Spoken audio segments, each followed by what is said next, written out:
Selamat datang di sesi berikutnya untuk mata perkuliahan struktur baja 1. Di sesi ini kita akan mencoba untuk explore mengenai konsep batang tekan atau compression member. Apa sih compression member itu? Mungkin kita lihat di sini dulu ya. Bahwa bisa kita lihat ini adalah sifat atau bentuk deformasi yang terjadi ketika sebuah material mendapatkan sebuah gaya. Dia bisa mengalami tekanan, bisa mengalami tarik yang sudah kita pelajari sebelumnya. Dia juga bisa mengalami bending atau lentur. Dia bisa mengalami torsi atau terpilin. Dan dia juga bisa mengalami geser. Semua tergantung dengan arah gaya dan bagaimana gaya itu bekerja terhadap gaya-gaya dalam itu bekerja terhadap member-member tersebut. Di sesi ini kita akan bahas tentang konsep compression, yaitu tekanan. Bagaimana sebuah batang, bagaimana sebuah struktur menerima gaya ke arah dalam. Berbicara tentang beban tekan. Di mana sih kita bisa menemukan beban? Paling umum bisa kita temukan pada kolom. Bagaimana sebuah batang menerima gaya secara aksial tegak lurus terhadap arah gravitasi. Jadi kalau kita lihat bangunan gudang sederhana ya, kolom ini akan menerima beban tekan secara aksial. Area lainnya yang mana? Area lain bisa seperti pada area rangka atap, di mana struktur rangka batang ini juga mengalami tekan. Selain itu juga akan mengalami tarik. Jadi di sini ada tarik dan tekan yang terjadi. Apakah semua member ini harus ditinjau terhadap resiko kegagalan yang ada dari semua ini? Ya. Jadi setiap member akan memiliki spesifikasi unik, spesifikasi khusus tentang gaya apa yang terjadi pada area tersebut. Jadi kalau pada kolom, selain dia mungkin akan menerima compression, dia mungkin juga akan menerima gaya horizontal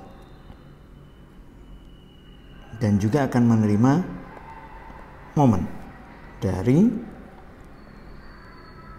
balok atau batang yang ada. Batang tekan yang menerima gaya tekan secara sentris bisa dijumpai pada struktur rangka atap, jembatan, menara, atau struktur lain yang bersifat rangka, di mana di situ hanya ada tarik dan tekan searah sentrisnya. Kita coba lihat ke SNI. Pada SNI 1729, desain komponen struktur untuk tekan. Bab ini membahas komponen struktur penahan tekan aksial melalui sumbu sentroidal. Kita breakdown dulu apa sih sentroidal itu. Sentroidal adalah beban tekan sentris yang bekerja tepat pada titik berat penampangnya. Jika kita memiliki sebuah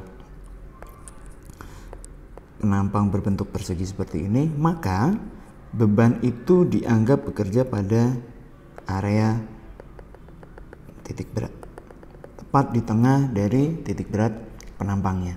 Selain itu kita punya beban tekan non sentris atau beban yang disebut eksentris.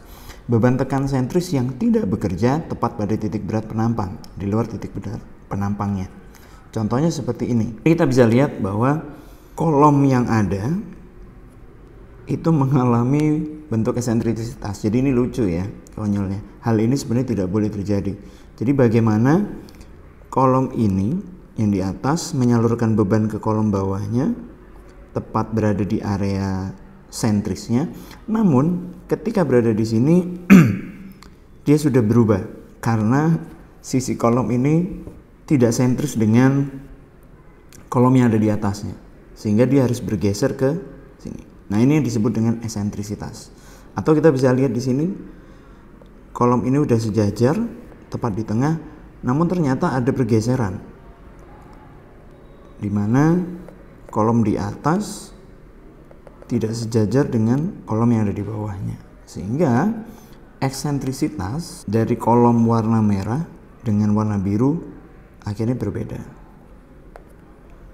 Ini yang akan disebut dengan eksentrisitas. Namun itu akan dibahas pada pembahasan pada bab struktur baja lainnya. Bagaimana ketika terjadi sebuah case eksentrisitas atau terjadi di luar titik berat dari penampangnya. Tentang konsep pressure atau compression, maka kita akan dikenalkan dengan konsep hukum Hooke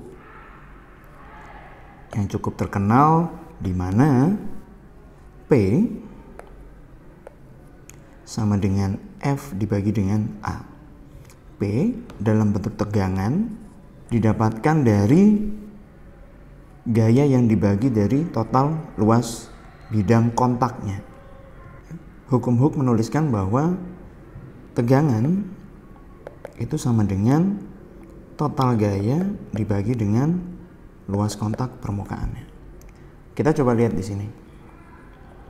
Bagaimana kita menganalogikan konsep P sama dengan pressure sama dengan F gaya dibagi dengan A.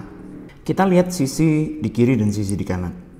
Bagaimana tangan ini memberikan F yang sama.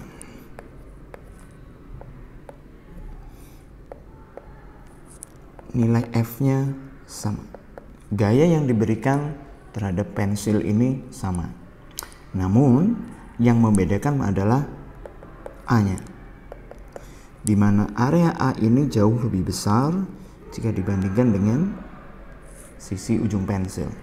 Maka tegangan yang terjadi di sisi sini akan jauh lebih kecil jika dibandingkan dengan yang ada di sisi ujung pensil.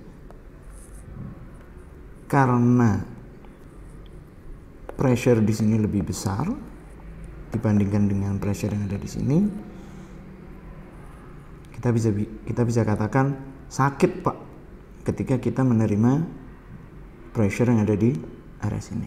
Mengapa? Karena area kontaknya jauh lebih kecil jika dibandingkan dengan ujung yang di sini. Walaupun dengan F yang sama, kita memberikan gaya yang sama. Analogi ini bisa kita lihat juga pada konsep bagaimana kita memotong. Kita memberikan force dengan A sekecil mungkin.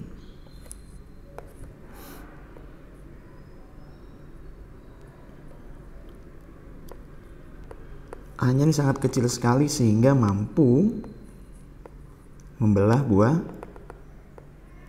apel. Tanpa A perlu memberikan force yang sangat besar sekali. Itu kenapa pisau yang tumpul dengan pisau yang lebih tajam jauh lebih mudah, jauh lebih effortless, jauh tidak membutuhkan banyak tenaga ketika kita harus memotong.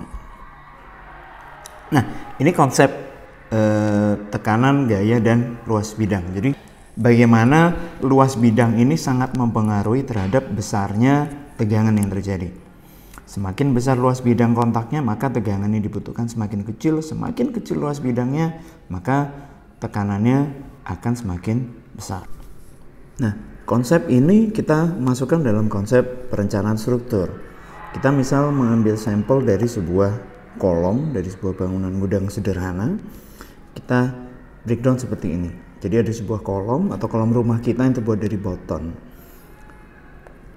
Dimensi kolom ini adalah 20 cm x 20 cm. Maka A-nya sama dengan 400 cm persegi. Lalu menerima gaya dengan total sebesar 4 ton atau sama dengan 4000 kilo. Sehingga tegangan atau P sama dengan F dibagi dengan, di mana F sama dengan 4000 kilo dibagi dengan 400 cm persegi. Hasilnya adalah 10 kg per cm persegi. Sehingga tegangan yang terjadi pada luas permukaan yang berwarna kuning ini adalah sebesar 10 kg per cm persegi. Per 1 cm persegi dia menerima beban sebesar 10 kg. Tinggal kita desain material apa yang mampu per centimeter perseginya bisa menahan beban sebesar 10 kg. Oke, kita bisa masukkan kayu, beton, baja. Nah, dari contoh ini bisa kita simpulkan bahwa kemampuan sebuah batang ketika menerima tekan adalah dilihat dari nilai tegangan yang mampu ditahan oleh material dari batang tersebut. Selain itu, dalam konsep batang tekan ada hal lain yang mempengaruhi terhadap resiko sebuah kegagalan. Jadi, agar struktur ini tidak mengalami kegagalan, maka struktur itu harus mampu menerima tegangan sebesar 10 kg per cm persegi. Konsepnya begitu. Namun ada hal lain yang memberikan sumbangsi terhadap konsep batang tekan selain nilai tegangan. Kita akan bahas tentang konsep kolom pendek dan juga versus kolom lansing. Apa yang membedakan? Pertama,